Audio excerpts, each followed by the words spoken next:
Shri E.T. Tyson master, ബഹുജല വിഭവ വകുപ്പ് മന്ത്രി. Tyson master. കഴിഞ്ഞ 15 വർഷക്കാലമായി നിരന്തരം കടൽക്ഷോഭവും കടലേറ്റവും ഉണ്ടാകുന്ന ദൈർഘ്യമേറിയ തീരദേശ നിയോജകമണ്ഡലമാണ് കയ്പമംഗലം.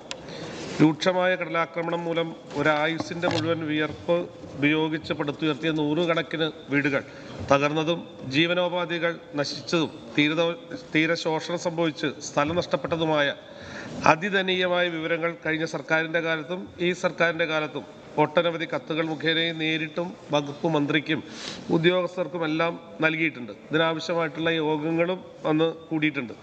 ഇതെല്ലാം പരിഗണിച്ചിട്ടാണ് സർക്കാർ 2021-22 ബജറ്റിൽ 10 തീരദേശങ്ങൾ പ്രത്യേകമായി തെരഞ്ഞെടുത്ത് അവയെ സംരക്ഷിക്കുന്നതിനുള്ള ഹോട്ട്സ്പോട്ട് പദ്ധതി ആവിഷ്കരിച്ചത്.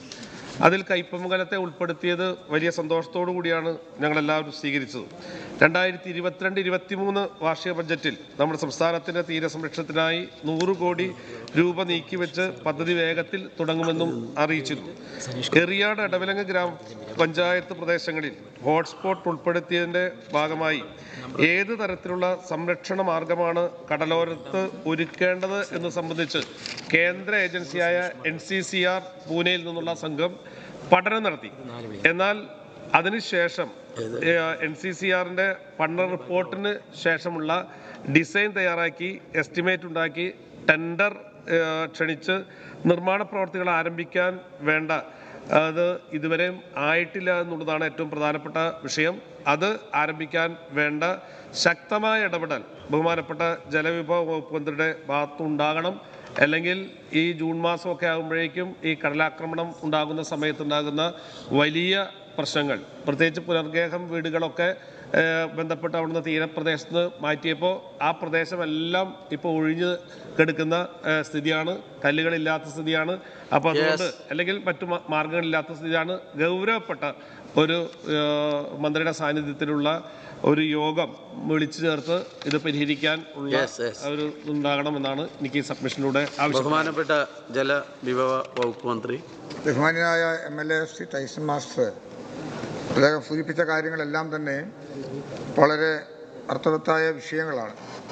പ്രത്യേകിച്ച് കടലാക്രമണവുമായി ബന്ധപ്പെട്ട് ആ പ്രദേശത്ത് നേരിടുന്ന വിഷയങ്ങളാണ് അദ്ദേഹം ഇവിടെ സൂചിപ്പിച്ചത്.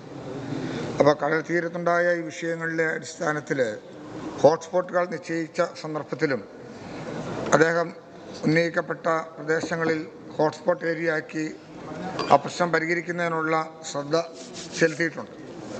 എന്നാൽ കയ്പമംഗലം നിയോജകമണ്ഡലത്തിൽ 21-22 സാമ്പത്തിക വർഷത്തിൽ ഇതിനോടകമായി തന്നെ 8 പ്രവർത്തികൾക്ക് 104.17 ലക്ഷം രൂപയുടെ ഭരണാനുമതി നൽകുകയും പ്രവൃത്തി പൂർത്തീകരിക്കുകയും ചെയ്തു. 22-23 4 പ്രവർത്തികൾക്കായി 106.4 ലക്ഷം രൂപയുടെ ഭരണാനുമതി നൽകി പ്രവർത്തികൾ പൂർത്തീകരിക്കുകയും ചെയ്തിട്ടുണ്ട്. 23-24 സാമ്പത്തിക വർഷം 5 പ്രവർത്തികൾക്കായി 61 ലക്ഷം രൂപയുടെ ഭരണാനുമതി നൽകി 5 പ്രവർത്തികളും പൂർത്തീകരിച്ചു. കേരളത്തിൻ്റെ തീരപ്രദേശങ്ങളിൽ ആവർത്തിച്ചുണ്ടാകുന്ന കടൽക്ഷോഭത്തെക്കുറിച്ച് പഠിക്കാനായി കേന്ദ്ര ജല കമ്മീഷൻ, IIT ചെന്നൈ, ജലസേചന വകുപ്പ് എന്നിവയുടെ നേതൃത്വത്തിൽ വിശദമായ വിവരശേഖരണം നടത്തിയിരുന്നു. ആയതിൻ്റെ അടിസ്ഥാനത്തിൽ തീരസംരക്ഷണവും അത്യാവശ്യമായ 10 ഹോട്ട്സ്പോട്ട് പ്രദേശങ്ങൾ കണ്ടെത്തുകയുണ്ടായി. അതിലൊന്നാണ് തൃശ്ശൂർ ജില്ലയിലെ കയ്പമംഗലം. കൊടുങ്ങല്ലൂർ തീരപ്രദേശം 25/1/2021 ജലസേചന വകുപ്പ് കേരള തീരത്തെ നിർദ്ദിഷ്ട മേഖലകളിൽ ശാസ്ത്രീയ പഠനം നടത്തുവാനായി ചെന്നൈ ആസ്ഥാനമായി പ്രവർത്തിക്കുന്ന NCCR എന്ന സ്ഥാപനവുമായി ധാരണാപത്രം ഒപ്പുവെച്ചു. ഇതേ തുടർന്ന് തീരസംരക്ഷണത്തിനായി വിശദമായ പഠനങ്ങൾ ആവശ്യപ്പെട്ടതിനാൽ NCCRന്റെ നേതൃത്വത്തിൽ ഹോട്ട്സ്പോട്ടുകളിൽ പ്രാഥമിക വിവരശേഖരണം നടത്തിയുണ്ടായി. ഇതിൽ ശംഖുമുഖം, കൊല്ലങ്കോട്, ആലപ്പാട്, ഒറ്റമശ്ശേരി, ചെല്ലാനം, കപ്പാട് ഹോട്ട്സ്പോട്ടുകൾ രൂപരേഖ തയ്യാറാക്കി കഴിഞ്ഞു.